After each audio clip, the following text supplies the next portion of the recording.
What if the smallest house in Tokyo isn't a shoebox apartment, but something much tinier, a house so small it defies belief? This narrow building you see behind me, it's been called one of Japan's tiniest full-size houses. Yet inside, somehow it works. Fully functioning kitchen, bathroom, living space, and someone lives here. Let's go inside and see how someone turned this sliver of space into a real home. With land in Tokyo at a premium, builders are forced to get creative. Designers turned leftover strips of land, think, gaps between buildings, into fully livable spaces. Small footprint, but big ambition. Today's house is a perfect example, narrow, vertical, and built to maximize every inch. From the outside, it doesn't look like much. It's narrower than a typical car and squeezed between two larger buildings. At first glance, it looks more like a facade than a real home. But the boxy exterior hides something surprising, a fully functional multi-floor micro-home inside. The moment you step in, you realize space is at a premium. There's barely enough room to put your shoes, but that's part of the point. Nothing wasted.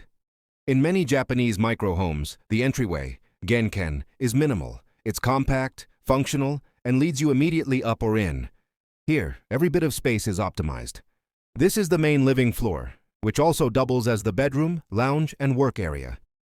The furniture folds away. Storage is built in. It's minimal, but thoughtfully designed. A bed might fold into the wall, a table might double as a desk and dining surface. When you're not using something, it disappears. It makes you rethink, how much space do you really need to live comfortably? This tiny kitchen does everything a regular one does, just on a much smaller scale. It might not be a gourmet chef's dream, but you can cook, clean, store food. Japanese micro-homes often cram necessary amenities into surprisingly small kitchens, vertical storage, space-saving appliances, and everything within arm's reach. And the bathroom. It's compact but functional. Shower, toilet, sink. Efficient use of space. Now, the sleeping area. Up these steep stairs.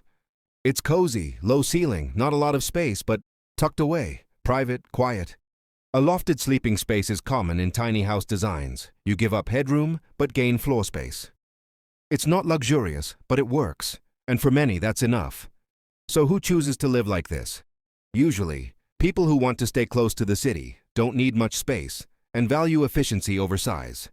For many young professionals in Tokyo, smaller homes mean lower rent, lower maintenance, and less clutter.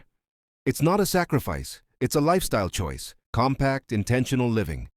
This tiny house reminds us, space doesn't always equal comfort. It's about design, purpose, and what you truly need. In a world often obsessed with bigger and better, maybe small is underrated. そうですね。感覚が物が置いてあったりとか、鉢が置いてあったりとかで、そこ